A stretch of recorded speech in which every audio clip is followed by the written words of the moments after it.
Under the guise of fighting Islamic extremism, the Chinese Communist Party has carried out a brutal campaign to extinguish Uyghurs, Kazakhs, Uzbeks, and other Turkic Muslims in East Turkestan.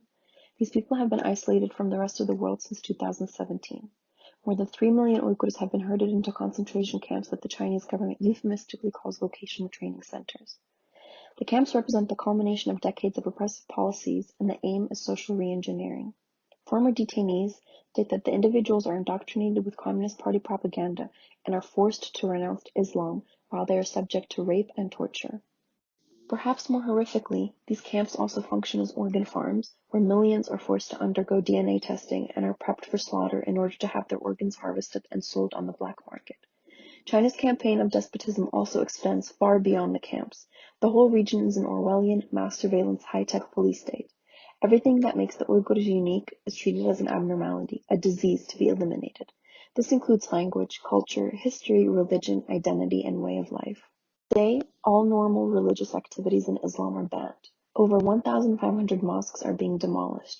3 million people are suffering, deprived of their basic rights, simply because they were born Uyghur and are faithful devotees of Islam.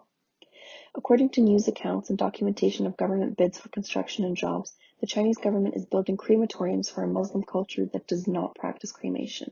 The last time the world saw crematoriums and concentration camps together, we all know what happened. Now, well-researched reporting indicates these camps serve to an abundant supply of forced labor. In other words, we are now witnessing millions of Uyghurs being subject to modern-day slavery. With a myriad of rich natural resources like oil, gas, and minerals, as well as vast agriculturally fertile land, East Turkestan lies at the epicenter of China's geopolitical and economic ambitions. This is especially true for Xi Jinping's Belt and Road Initiative, China's gateway to Central Asia, Europe, and the rest of the world.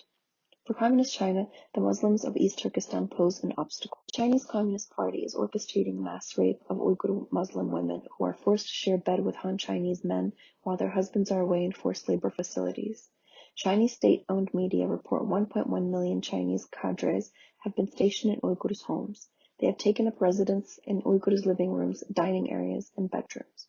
With that, Uyghur Muslims are not only facing discrimination and oppression in their private sphere and in their homes, but Uyghur women are also facing government-sponsored sexual abuse. Simultaneously, state-owned media has released propaganda videos encouraging Han Chinese men to travel to East Turkestan and marry Muslim Uyghur girls. The Chinese government offers incentives such as assets, lucrative careers, money, housing, as rewards for intermarriage. These girls and their families fear refusing these forced marriages because they fear they could be viewed as Islamic extremists and get sent into the camps. Even children who aren't in the camps have become a target of China's policies of assimilation and social engineering. The Chinese government is trying to eradicate the Uyghur identity by controlling the younger generation. While their parents are detained in camps, over 500,000 of Uyghur children have been held hostage in government-run orphanages. Besides turning a blind eye to this inhumanity, the world is actively investing in the Chinese government's controlled companies and inviting those companies to export 5G infrastructure that could harbor spyware. The world is also granting China the privilege of hosting the 2022 Winter Olympics, an event where people could come together to celebrate their differences. To say that the Chinese does not respect differences is not saying enough. China has placed millions in concentration camps and forced labor facilities because of their differences. This seems like a repeat of the 1936 games in Berlin, where Hitler announced the opening of the competition.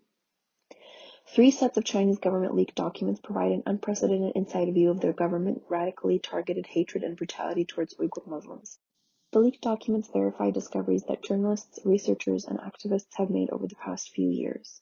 They reveal Xi Jinping's ability to mislead the international community about the nature of the camps, similarly to how they are currently lying about the Wuhan virus. It is China's authoritarian narrative to continue denying the truth, to keep quiet, to misinform, to punish whistleblowers, and take a security crackdown approach. This is what created this global pandemic. China's coronavirus response is particularly concerning, especially due to the massive threat it poses to the detainees kept in concentration camps and inside the forced labor facilities. China is failing to empty these camps. However, maintaining them as they are guarantees the spread of the virus and thus death of millions. Perhaps the number of Uyghurs in concentration camps could have not reached the millions if the world had acted early when intellectuals were among the first imprisoned. By waiting so long to respond, the world has enabled China to commit every act prohibited by the Convention on the Prevention and Punishment of the Crimes of genocide passed by the UN in 1948. But it's not too late to stop the genocide. Act bravely to help the atrocities end. Hold China accountable for its unspeakable crimes against millions of Uyghurs and other Turkic Muslims.